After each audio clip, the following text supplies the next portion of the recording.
O Evangelho segundo Mateus, segunda parte. No primeiro vídeo, vemos como Mateus apresentou Jesus como o Messias da linhagem de Davi e como um novo mestre com autoridade como Moisés. E como Emanuel, que em hebraico significa Deus conosco. Depois que Jesus anunciou e ensinou a chegada do reino de Deus, e depois que ele trouxe o reino para a vida cotidiana do povo de Israel, vimos que Jesus foi aceito por muitos, mas rejeitado por outros, especialmente pelos líderes religiosos de Israel, os fariseus. Então, a grande pergunta é: como esse conflito entre Jesus e os líderes de Israel vai se desenrolar? A próxima grande sessão, capítulos de 14 a 20, explora todas as diferentes expectativas que as pessoas têm sobre o Messias.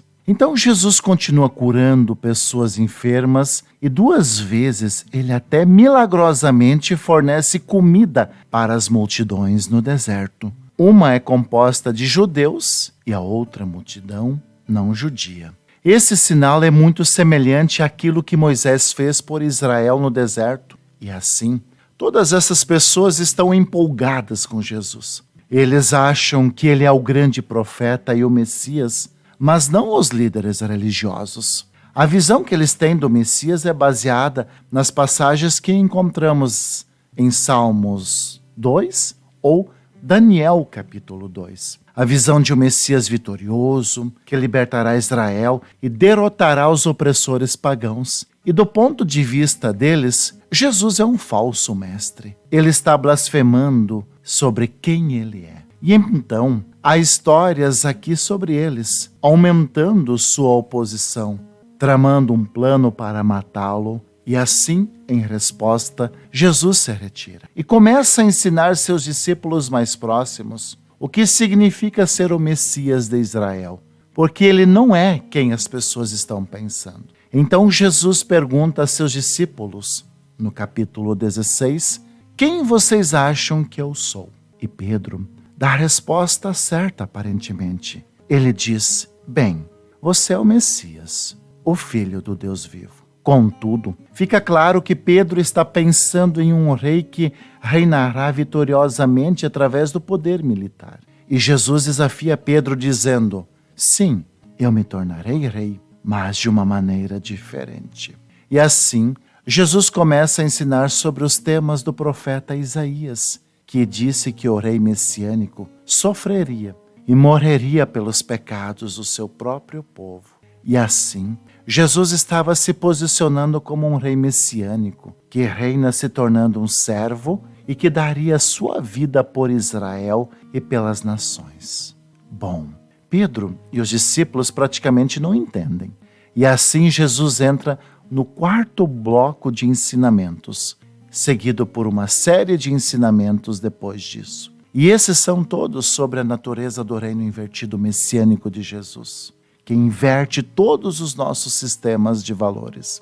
Assim, na comunidade do Rei Servo, você ganha honra servindo aos outros e, em vez de se vingar, você perdoa e faz o bem aos seus inimigos. E no reino de Jesus, você ganha a verdadeira riqueza, dando a sua riqueza aos pobres. Para seguir o Messias servo, você deve se tornar um servo.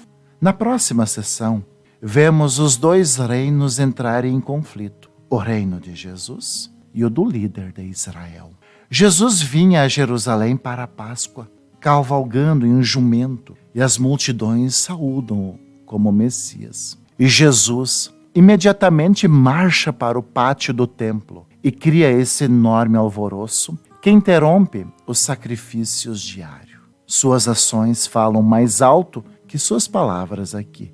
Como o rei de Israel, Jesus estava afirmando sua autoridade real sobre o templo, o lugar onde Deus e Israel se reuniam.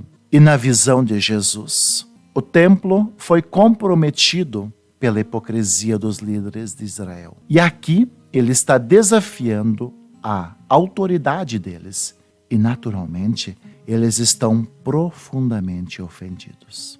Eles tentam encurralar Jesus e envergonhá-lo no debate público, mas acabam falhando. E então eles acabam decidindo que ele deve ser morto. Em resposta, Jesus entrega seu bloco final de respostas. Primeiro, ele oferece uma crítica impetuosa aos fariseus e sua hipocrisia. E depois, ele chora por Jerusalém e sua rejeição a Deus e ao seu reino. Então, Jesus se retira com os discípulos e começa a dizer-lhes o que acontecerá. Ele será executado por esses líderes, mas ao fazer isso, eles criam a sua própria morte, porque em vez de aceitarem o caminho de Jesus para o reino pacífico, eles tomarão o caminho da revolta contra Roma e assim Jerusalém e o seu templo serão destruídos. Porém, Jesus disse que esse não é o fim da história. Ele será lembrado, glorificado e celebrado após a sua morte por sua ressurreição. E um dia ele retornará e estabelecerá o seu reino sobre todas as nações.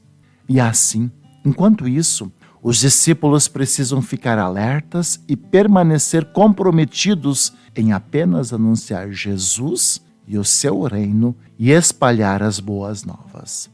E assim, com tudo isso, nos ouvidos dos discípulos, a história então chega ao seu clímax. Naquela noite, Jesus chama os discípulos e celebra uma refeição de Páscoa com eles. A Páscoa reconta a história do resgate de Israel da escravidão através da morte do Cordeiro Pascal. Jesus toma o pão e o vinho desta refeição como novos símbolos, mostrando que a sua morte será um sacrifício que redimiria o seu povo da escravidão, do pecado e do mal. Depois da refeição, Jesus é preso e é levado a julgamento perante o Sinédrio, um conselho de líderes judeus. E eles rejeitam a sua pretensão de ser o Messias. Eles o acusam de blasfêmia contra Deus. Então Jesus é levado perante o governador romano, Pilatos, e ele acha que Jesus é inocente, mas cede à pressão dos líderes judeus e sentencia Jesus à morte por crucificação.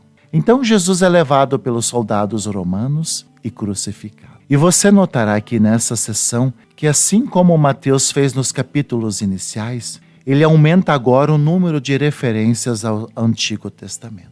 Ele está tentando mostrar que a morte de Jesus não foi uma tragédia ou um fracasso, mas sim o surpreendente cumprimento de todas as antigas promessas feitas pelos profetas. Jesus veio como Messias, servo mencionado por Isaías. Ele foi rejeitado pelo seu próprio povo, mas em vez de julgá-los, ele foi julgado em seu lugar, suportando as consequências dos seus pecados. Então a cena da crucificação chega ao fim e o corpo de Jesus é colocado em um túmulo.